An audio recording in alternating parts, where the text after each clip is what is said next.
Throughout history, women have been undermined and mistreated. It wasn't until the men went off to war that we saw the rise of the empowerment of women in society. It wasn't until the jobs opened up and our boys in blue went off to war that we really saw a rise in women.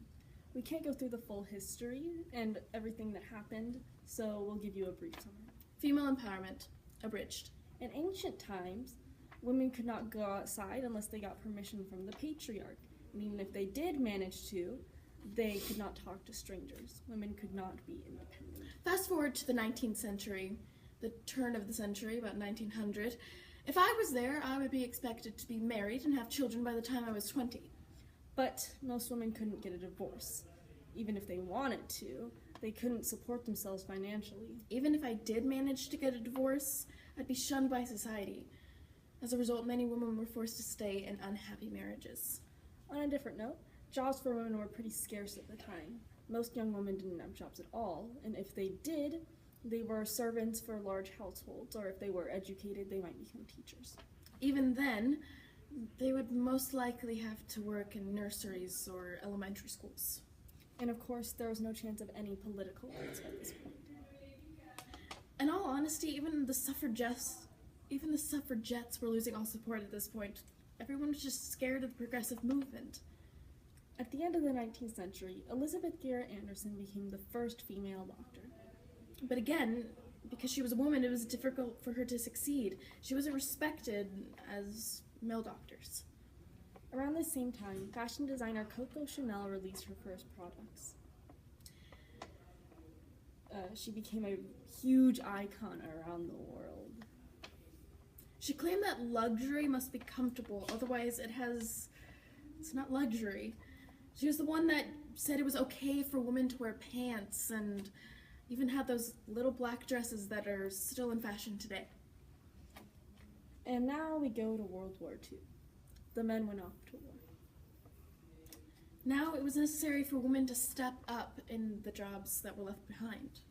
This was one of the first major developments in women's rights. There was a multitude of advertisement encouraging women to work. Rosie the Riveter was a huge icon representing the working icons of the time. This is because for the first time, women were really needed in society. The men weren't there, so America needed to turn to women. This was very successful. It was a turn in society's mindset. It showed that women were just as capable as men in the work environment. Post-World War II, the problems were still there, but now people were determined to fight to gain the right. During the 1960s and 70s, the feminist movement was growing significantly. Women demanded equality. They refused to continue to be subjected to a life of domestic chores and childcare. It was during this time that women were actually able to get access to oral contraception and make it okay to talk about the pill. Women were finally able to make the decision for themselves as to what they wanted to do in terms of their sexual lives. Knowing that they no longer had to worry about education and their careers being interrupted by pregnancy, many women started entering law, medical, even business schools. Rape and domestic violence began to be publicized throughout the media in order to reach out to all women and expand the feminist regime. Activists protested against sexual harassment and brought a new meaning to what was once thought of as tradition, but is now considered spousal abuse. Domestic violence shelters were set up to help women in need, and women started protesting against the healthcare system that was insensitive to the needs of women and advocated for a new health system that centered around women's needs.